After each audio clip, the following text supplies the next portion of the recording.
Mis hermanos, vamos ahora a la palabra de Dios. Ustedes acaban de cantar ese himno. Hay momentos de una forma tan conmovedora y tan ferviente y apasionada que pasó lo que dijo Samuel al principio. Esto es como un pedacito de cielo, ¿no? Como un adelanto de lo que será nuestra congregación con el Señor cuando estemos con Él en su gran día. Y ahora vamos a recibir la instrucción sobre cómo hacer en la práctica para que día tras día el habitar de ustedes los unos con los otros pueda volverse en realidad un pedacito de ese cielo. Vamos a Primera de Pedro capítulo 1.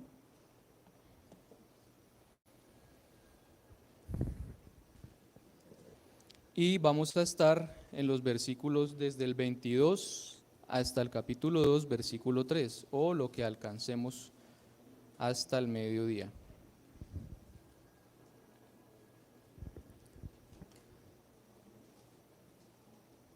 Muy bien, vamos a iniciar a partir del versículo 22, pero antes oremos juntos y encomendémonos al Señor. Oremos. Padre Celestial, te bendecimos y te alabamos porque tu nombre es santo y glorioso y porque eres amoroso y bondadoso con nosotros. Gracias porque nos has hablado en los himnos, en las lecturas, en las oraciones, aún has testificado en las ofrendas.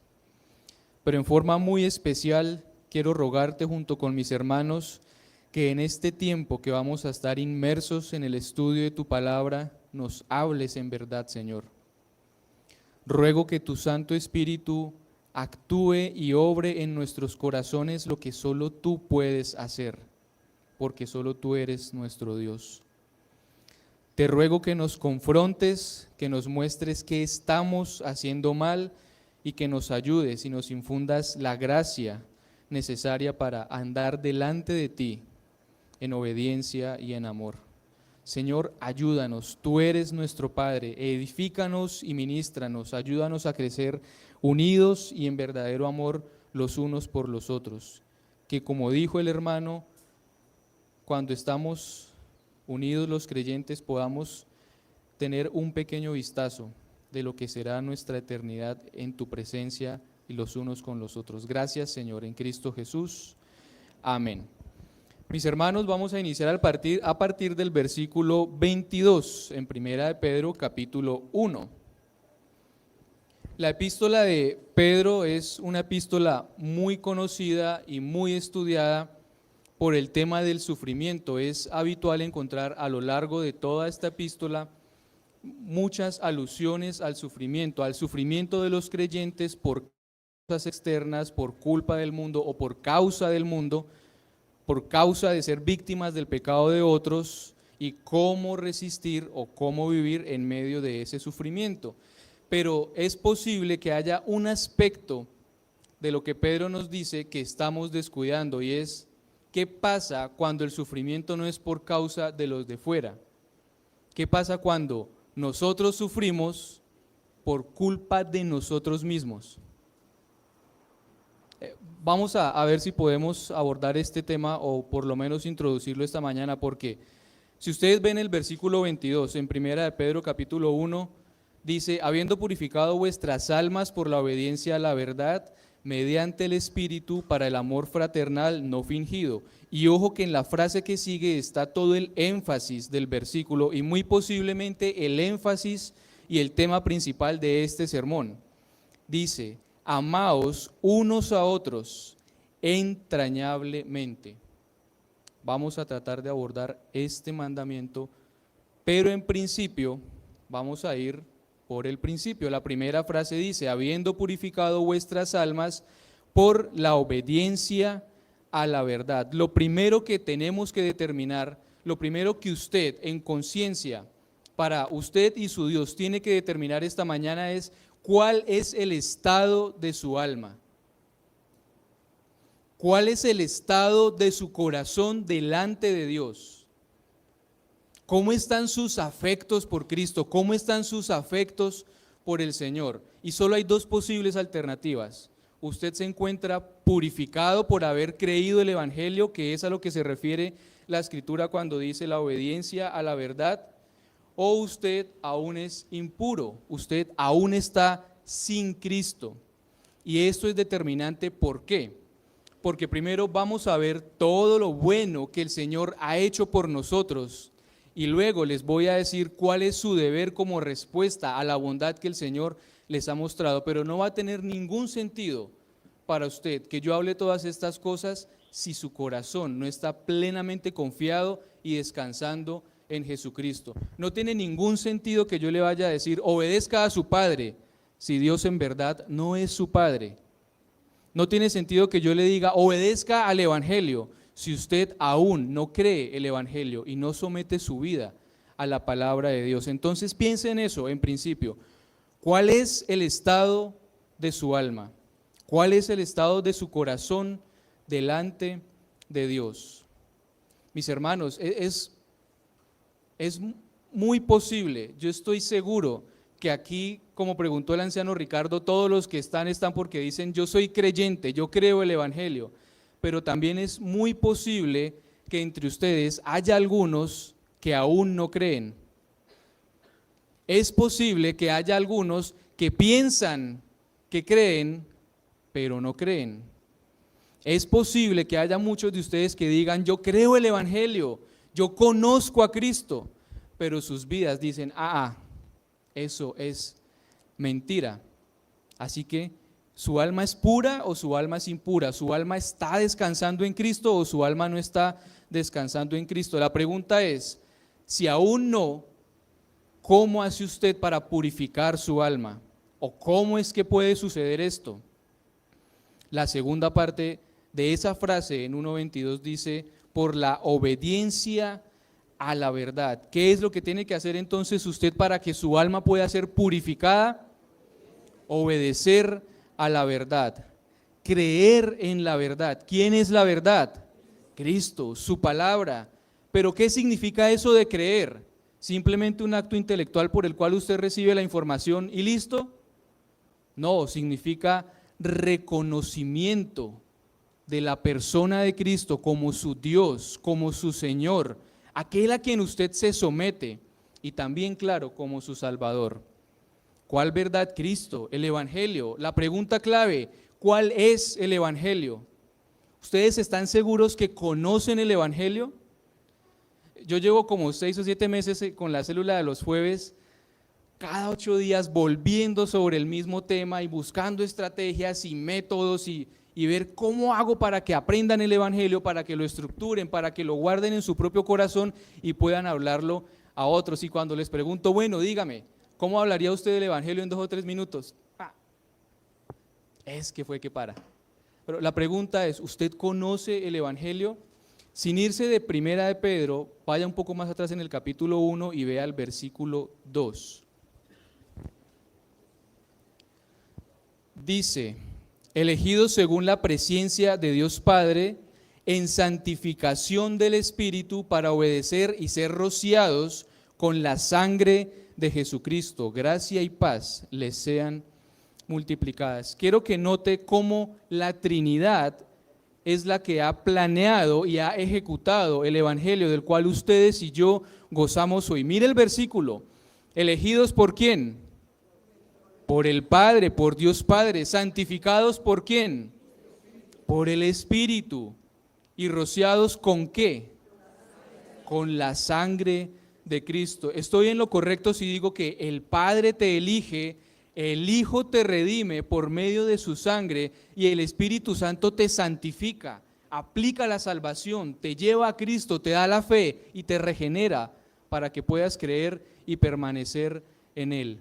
Noten cómo toda la Trinidad ha participado desde siempre, desde antes de la fundación del mundo, en la obra de redención a favor de nosotros. Y claro, hay un énfasis especial en la obra de la segunda persona de la Trinidad, ¿verdad? Del Hijo, porque Él es el autor y consumador de nuestra fe y de nuestra salvación. Mire el versículo 18, ahí mismo en Primera de Pedro capítulo 1. Ayúdenme todos a leerlo. Sabiendo que fuisteis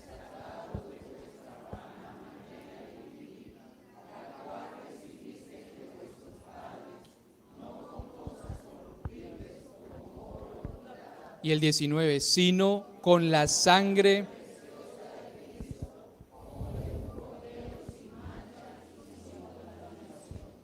Entonces, han sido rescatados de la vida que antes tenían, de lo que les fue heredado. ¿Y cuál fue el precio de ese rescate? ¿Cuál fue el precio por el cual fuimos comprados? La sangre preciosa de Cristo.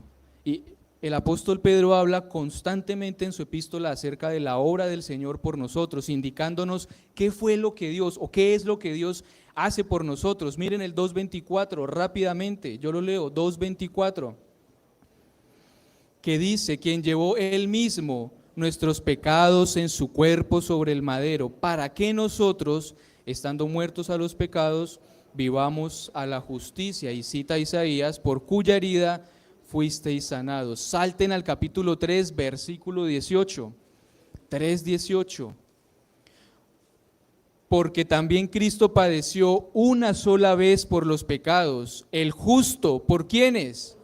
Por los injustos, para llevarnos a Dios, siendo a la verdad muerto en la carne, pero vivificado en el Espíritu. Yo les dije que iba a ser determinante que ustedes establecieran cuál es el estado de su alma y de su corazón delante de Dios. Dicho de otra manera, es determinante que usted establezca si en verdad cree o no el Evangelio.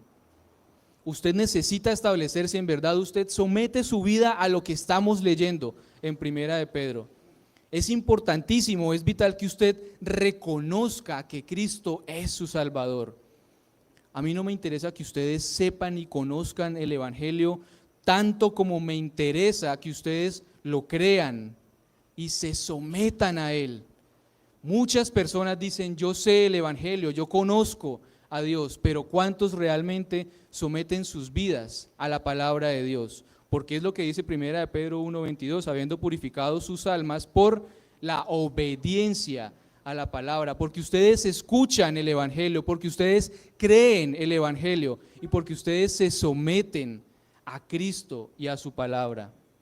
Esas son las implicaciones de obedecer la verdad, esas son las implicaciones de creer el Evangelio. Y como les dije, lo que sigue en adelante tendrá validez si es que en verdad ustedes han gustado y han probado esta bondad que Dios les ha manifestado en Cristo. Pero vuelvan al capítulo 1, al versículo 22.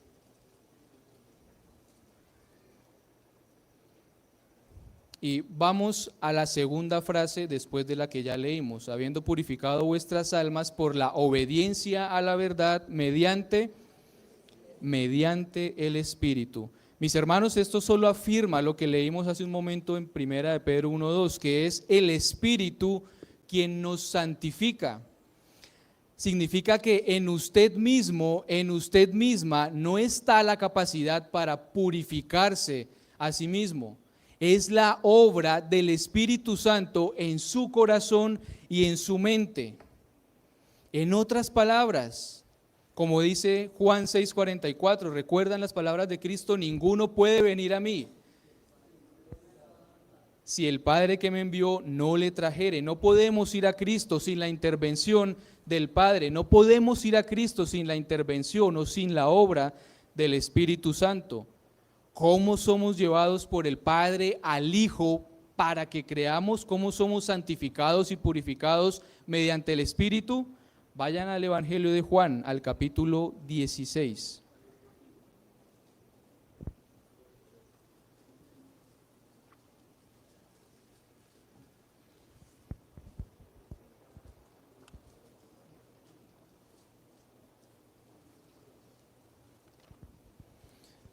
Y en Juan 16, mire el versículo 13, que dice, Juan 16:13, pero cuando venga el Espíritu de verdad, Él os guiará a toda la verdad, porque no hablará por su propia cuenta, sino que hablará todo lo que oyere y os hará saber las cosas que habrán de venir. La pregunta es, ¿el Espíritu Santo ya vino? Claro que sí. ¿Cuándo fue que vino? En Pentecostés. Y según este versículo, ¿cuál es el trabajo del Espíritu Santo? Guiarnos a la verdad. De nuevo, ¿quién es la verdad, mis hermanos? Cristo. La pregunta crítica, ¿usted cree en Cristo? ¿Usted lo reconoce y se somete a Él? Y me alegra ver que están diciendo amén, porque ahorita les voy a tomar la palabra.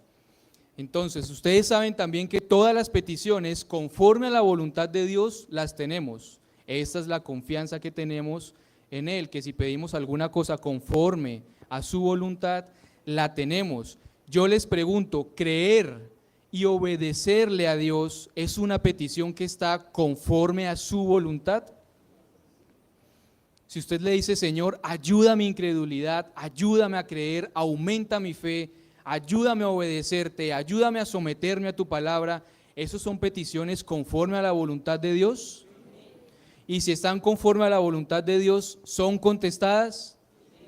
¿Y qué tal si yo les pregunto, ¿por qué no creen? ¿Qué tal si yo les pregunto, ¿por qué no obedecen? ¿Qué tal si yo les pregunto, si esto es verdad, por qué sus vidas no están en una constante dinámica de cambio y de crecimiento en la fe? Está bien que crean, pero creer significa permanecer en Cristo, obedecerle a Él, obedecer su palabra. Vuelvan a Primera de Pedro, capítulo 1, al versículo 22.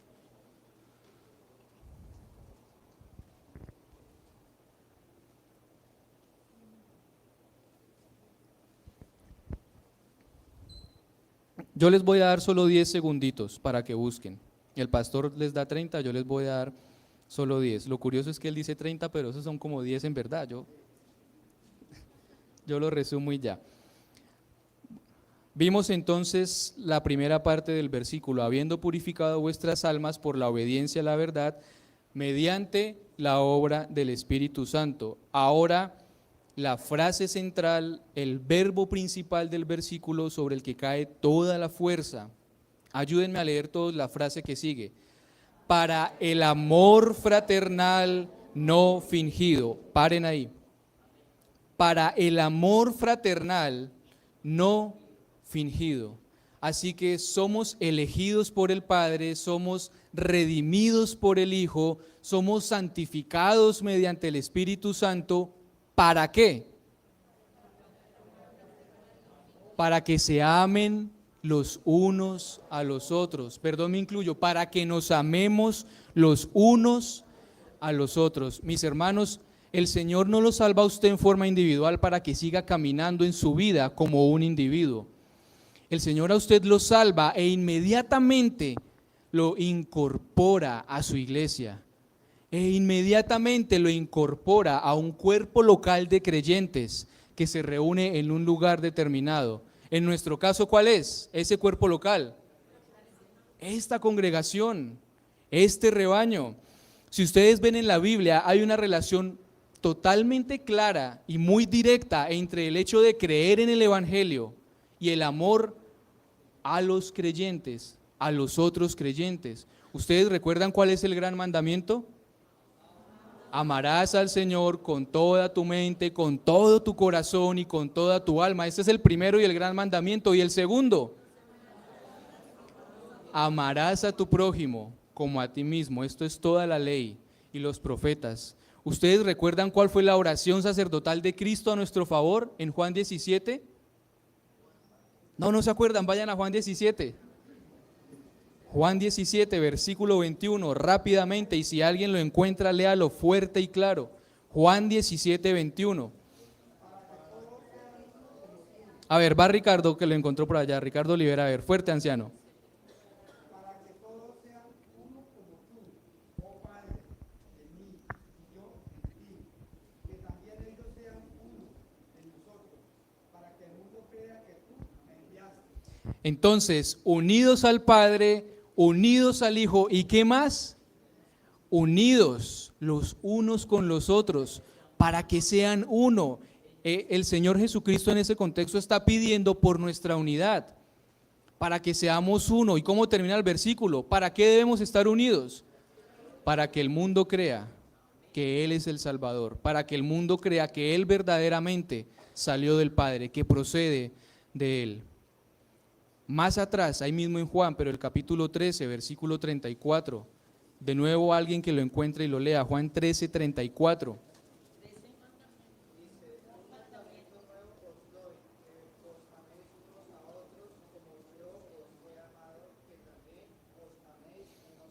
Muy bien, ¿cuál es el mandamiento nuevo que el Señor nos dio?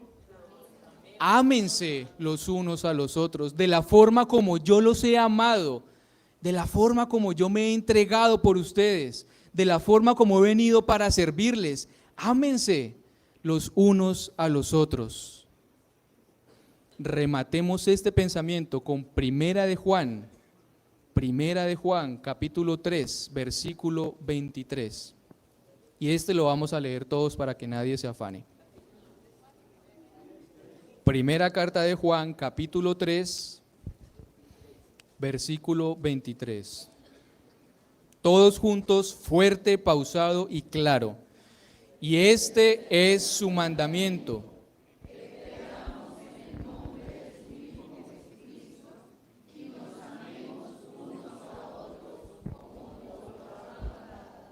El libro de Eclesiastés termina diciendo, el resumen de todo discurso que se pueda dar es teme a Dios y guarda sus mandamientos. Ahora yo les puedo decir, el resumen de todo el sermón puede ser este.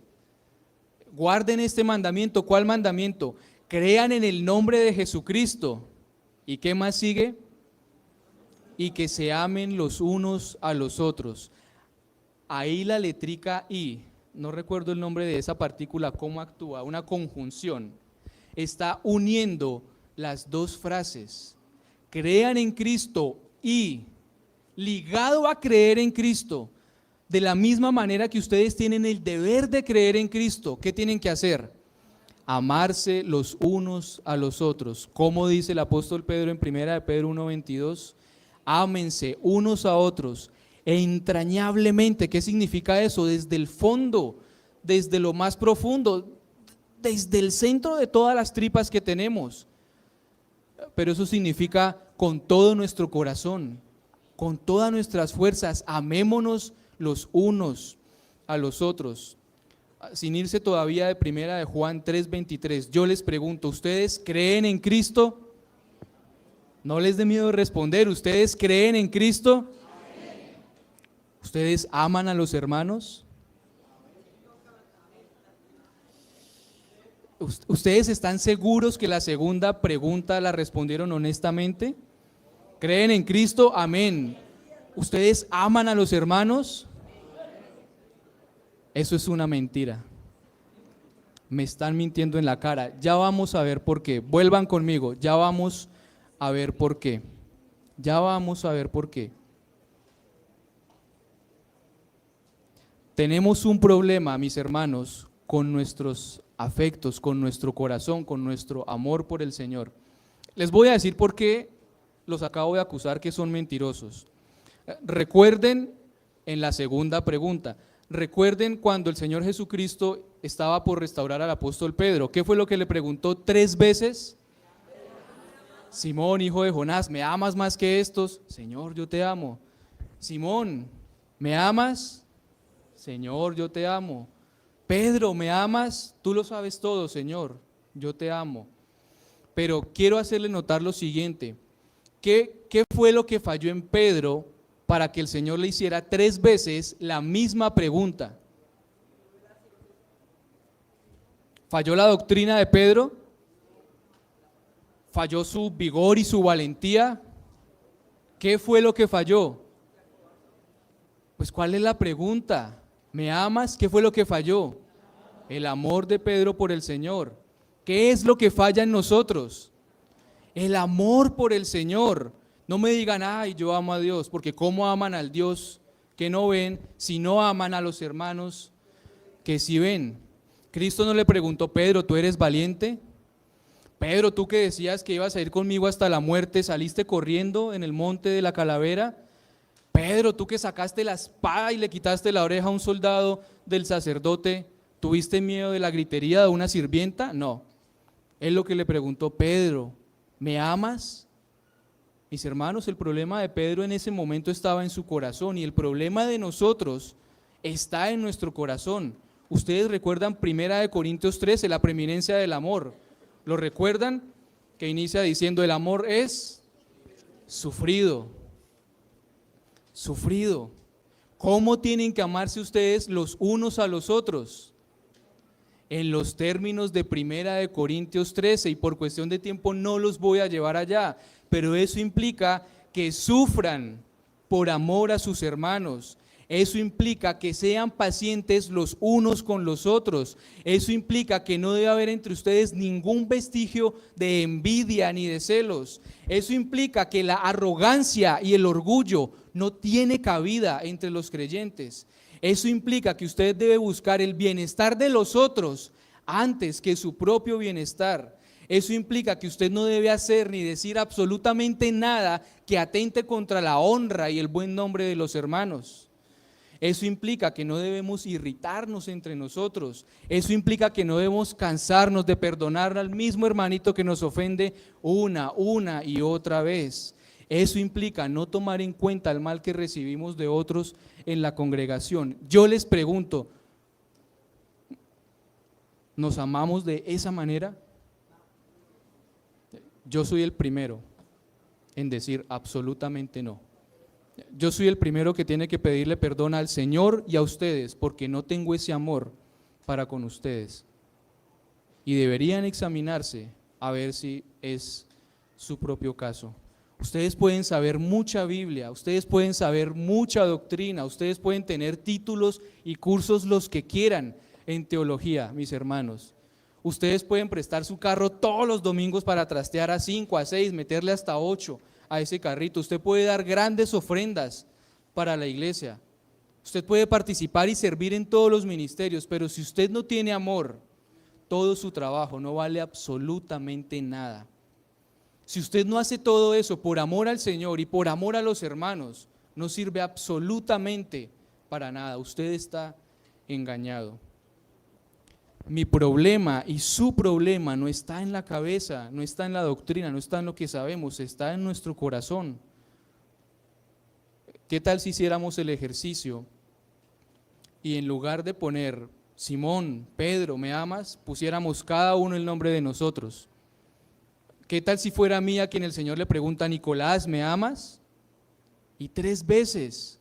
Ustedes saben que cuando la escritura es repetitiva, cuando el Señor es repetitivo es porque quiere darle o quiere que le prestemos atención y quiere darle especial énfasis a algo. Nicolás, ¿me amas? Perdónenme si tomo algunos ejemplos. Jimer, ¿me amas? Elio, ¿me amas? Samuel, ¿me amas? Ricardo, ¿me amas? ¿Qué tal si ponemos el nombre de cada uno de nosotros? Y ustedes recuerdan la respuesta del Señor después: apacienta mis ovejas, pastorea mis ovejas, apacienta mis corderos. Ven la relación clara que existe en la Escritura, y mejor, ven la relación clara que para nuestro Dios existe entre el hecho de que creamos en Él y el amor que tenemos y mostramos por los hermanos. Ninguno de nosotros puede decir: yo amo al Señor, pero no quiero a su iglesia. Ninguno de nosotros puede decir: yo amo al esposo, pero desprecia a la esposa. ¿Ustedes se imaginan que alguien me diga: Nicolás, yo te quiero, pero me le hace el feo a Valentina? Hermano, usted no me quiere. Pero nosotros somos así, le decimos al Señor: te amo, Señor, pero esa esposa tuya, ni la quiero ver. Entonces, ámense unos a otros entrañablemente. Ámense unos a otros profundamente. Sirvan a los hermanos. Sufran por ellos. Vuelvan a 1 Pedro, capítulo 1.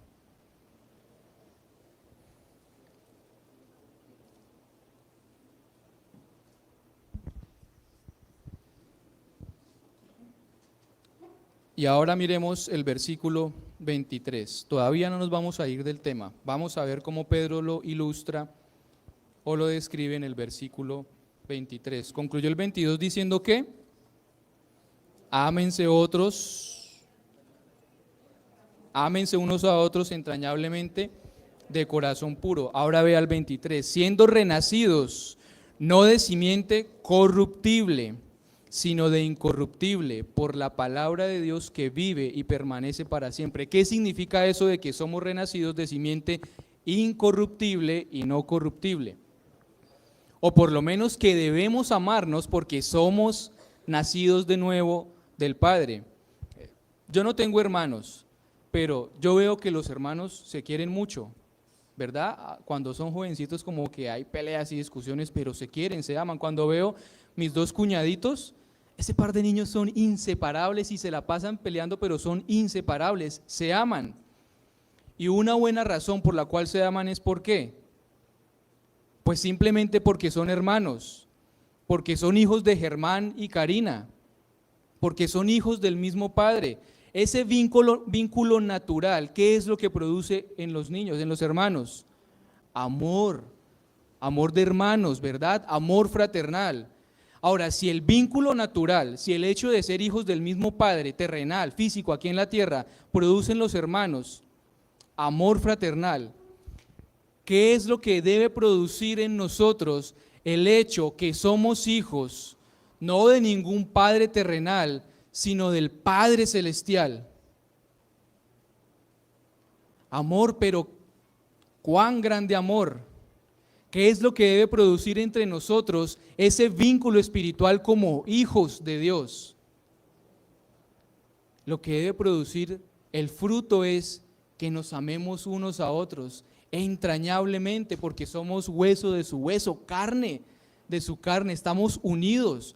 Y si amamos a los hermanos terrenales con los que compartimos las glorias y las penas de este mundo, yo les pregunto, ¿cuánto más hemos de amar a los hermanos con los que compartimos las glorias de Cristo y con los que vamos a heredar todas las cosas, con los que vamos a estar por toda la eternidad, con los que nos vamos a unir a alabar y glorificar al Señor por los siglos de los siglos?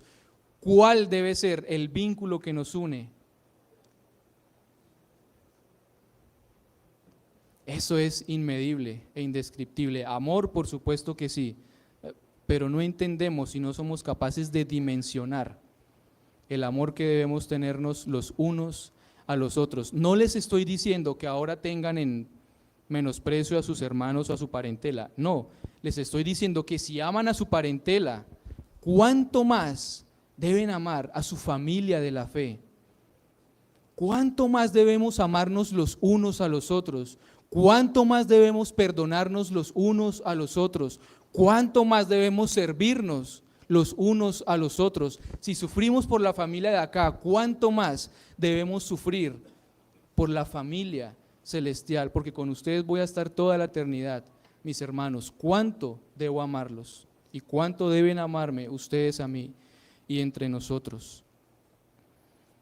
Vuelvan a 1 de Pedro 1:23, la segunda parte que dice que somos renacidos de simiente incorruptible por la palabra de Dios que vive y permanece para siempre.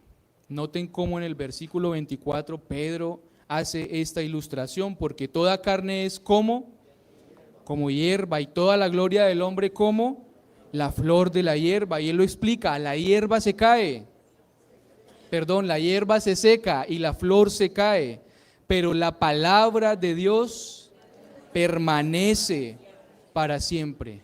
Está citando Isaías, la palabra del Señor permanece para siempre, y esta es la palabra que por el Evangelio a ustedes les es anunciada. ¿Y quién les anuncia el Evangelio?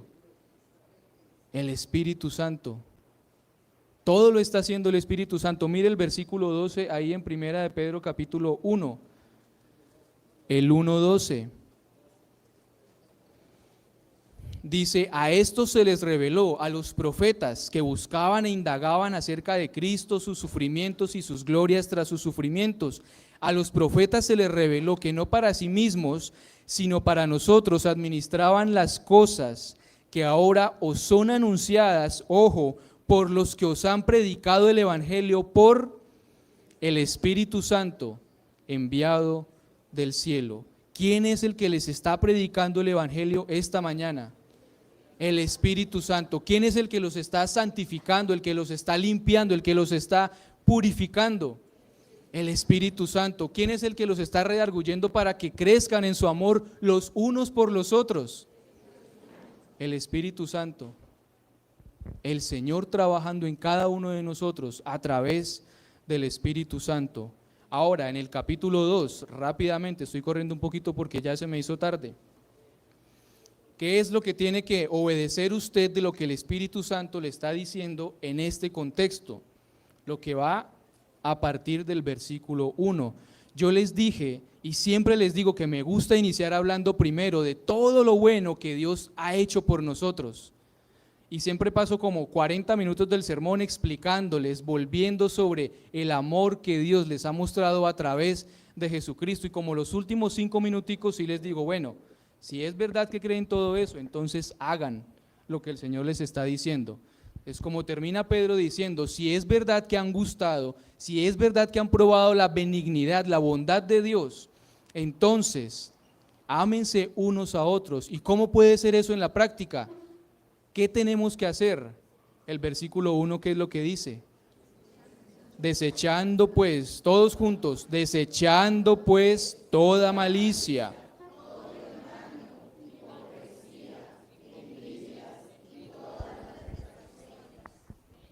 Muy interesante, miren cómo lo traduce la Nueva Traducción Viviente. Desháganse de toda mala conducta, acaben con todo engaño, hipocresía, celos y toda clase de comentarios hirientes. Después de hablar de todo lo que Dios ha hecho en nuestras vidas, Pedro está llegando a una conclusión. Después de mostrarnos que hemos probado la bondad y la benignidad del Señor, Él está diciendo que los renacidos hijos de Dios deben exhibir su nueva vida en su conducta diaria, en el amor a los hermanos. ¿Cuál es el primer mandamiento en ese versículo? Desechen toda malicia. La palabra que el apóstol Pedro está usando en el griego aquí para desechar implica la idea de despojarse, como si se pudiera decir, quítese toda esa ropa vieja, despójese, lo mismo que Pablo dice en Efesios y en Colosenses, despójense del viejo hombre con sus hechos, revístanse del nuevo. Por aquí está diciendo el apóstol Pedro, desechen toda malicia. ¿Qué es la malicia? Cualquier tipo de mala voluntad hacia los hermanos. Tenemos mala voluntad con una persona solo cuando pensamos, planeamos o queremos hacer algo que atente contra ella. No solo en ese caso, si usted no tiene buena voluntad con alguno de sus hermanos, usted automáticamente ya tiene mala voluntad contra él. ¿Recuerdan lo que dice Santiago? Al que sabe hacer lo bueno y no lo hace, le es pecado. Entonces usted no tiene que pecar activamente para pecar. Si usted deja de hacer lo bueno y se queda quietico, ya está pecando. Si usted no tiene intencionalmente amor por los hermanos, usted ya está pecando contra ellos. Es decir, su actitud en la iglesia, en esta congregación local, no puede ser pasiva. No puede usted quedarse quieto, porque si usted no está intencionalmente amando a los hermanos, sirviéndolos, edificándolos, ministrándolos, buscando el bienestar de ellos, usted ya está pecando. Si usted no está haciendo nada por la iglesia, usted ya está pecando contra sus hermanos. Desechen toda malicia. Y es que si permitimos que la malicia anide en nuestro corazón, vienen todos los demás pecados. Engaños, hipocresías, envidias, detracciones, murmuraciones, comentarios hirientes, calumnias, todo lo que pueda venir a partir de eso. Como dice el apóstol Pedro, desháganse de todo eso. ¿Alguno de ustedes tiene hoy día alguna prenda que le esté sobrando? ¿La camisa de la hipocresía tal vez? ¿El pantalón de la mentira? ¿El bolso de la envidia? ¿Qué es lo que tiene que desechar hoy mismo para empezar a mostrar amor por sus hermanos? Vamos de la teoría a la práctica, pasemos a los hechos. ¿Qué es lo que tiene que desechar usted a partir de hoy para empezar a amar a sus hermanos? ¿Qué es lo que nos falta para que en verdad podamos empezar a ver una dinámica de amor, crecimiento y unidad entre nosotros? Yo tengo que someterme y desechar todo esto, si soy sincero con ustedes. Libérese, deshágase de su mala voluntad o de su pasividad hacia los hermanos. Al que sabe hacer lo bueno y no lo hace, le es pecado. Y después de desechar todo esto, ¿qué es lo que tenemos que hacer? En el versículo 2. en Primera de Pedro 2:2. Desear como niños recién nacidos la leche espiritual no adulterada, para que por ella crezcáis para salvación.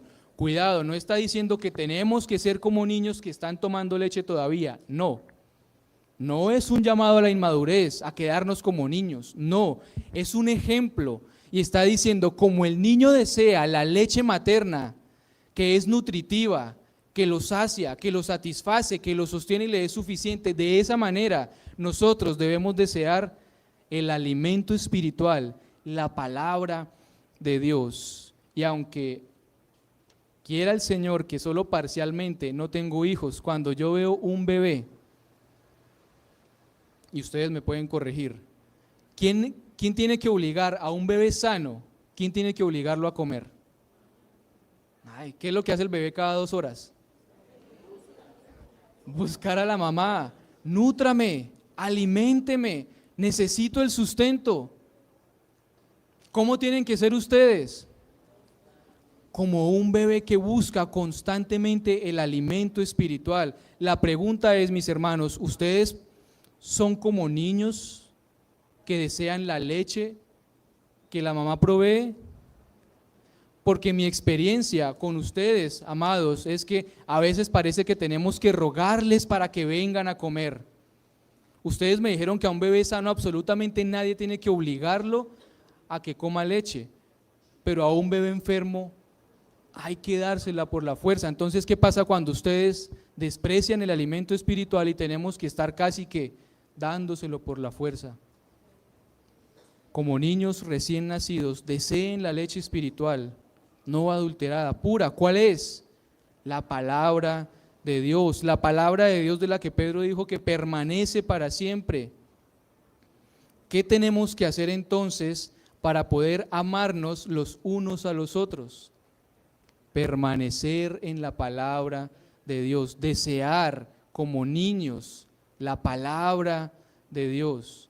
La sola Escritura puede cuidar nuestra fe, la sola Escritura puede darnos la gracia para vivir en amor, la sola Escritura puede llevarnos a Cristo, y si permanecemos en la sola Escritura es que podemos glorificar a Dios, creer en Él y amar a los hermanos.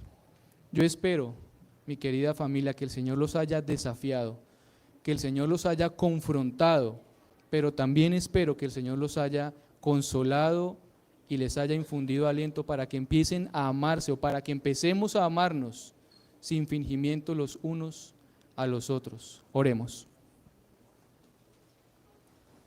Bendito Dios, mi buen Señor, tenemos que reconocer que